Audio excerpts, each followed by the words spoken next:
I have to make this into this for all these rows.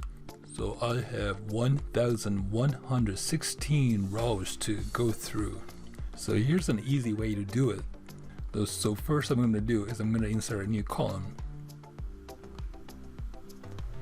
Then I'm going to use this formula proper, and I'll take the information from this column and enter. Voila.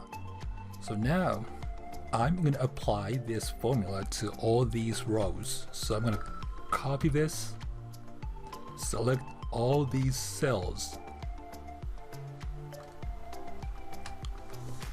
then paste. Voila.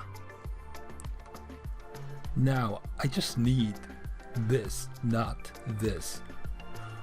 The problem of deleting this row, this column, is actually when I delete this, both disappear. So what I need to do now is copy all this, then come back here and paste special, paste values only. Now I don't need these two columns, so I just need to keep this and delete this.